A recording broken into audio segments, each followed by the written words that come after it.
Yes, hello, good afternoon mga idol. Ayan, update sa ginawa natin bahay dito sa farm. Ayan mga idol, iikot muna natin. Ayan, plastering na lang mga idol. Medyo malaki-laki din tong plastira natin mga idol, paikot. Ayan, ito pala yung ginawa namin. Ito yung Puso Negro mga idol. Ayan, ito. Ayan na. Ayan na. Yan ang Puso Negro natin mga idol. Mayroong kan Bonskit TV official. Yan. Ayan, yan plastera natin mga idol. Paikot yan. Medyo matagal-tagalan pa tayo dito mga idol kaya mag-plaster nito back to back.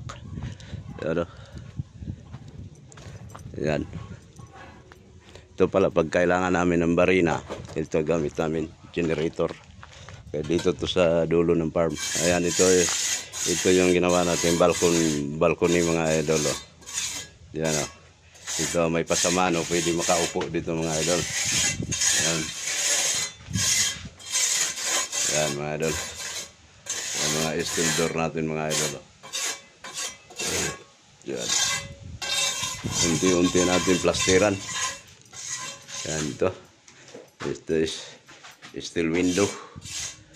Ayan. Unti-unti na plastiran dito sa loob. Ayan doon ang toilet. Puro na lang tayo plaster nito mga idol. Ayan. Sa toilet niya mga idol. So abang. Ayan. Ayan. In-update ko lang mga idol yung ginagawa natin mga idol.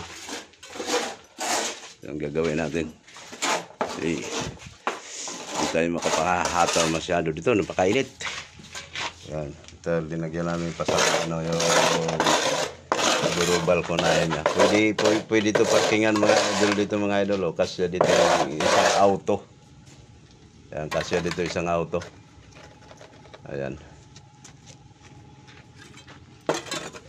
Yan, medyo matagal-tagalan tayo. Mayroon naman tayong mixer mga idol sa paghalo din mga shadow rugado. Ayan na. Ayan. Ayan mga idol. Ayan ang natin. Kabuuan yan. Pag malaki itong playground natin dito mga idol. Oh. Kahit maghabol-habulan yan, may malaking puno ng antipolo. Yan isa. Dalawa. Yan, dami. Mga punong kahoy. Yan. Do, antipolo rin duman. Dami antipolo paikot. Ang kuhan lang nito mga idol. Kaya malapit lang to sa Vulcan Mayon. Yan umuusok na yan mga idol. Vulcan Mayon yan. Alright. Hanggang dito na lang mga idol. Sa mga bagong viewers ko pala dyan sa YouTube channel ko. Bonskit TV official. Paki-like lang and share and subscribe upang lagi kayong updated sa mga bago nating video nga ina-upload dito sa Bonskit TV official YouTube channel. Alright, thank you very much mga lodi. Once again, good afternoon at hanggang dito na lang mga idol. Bye bye!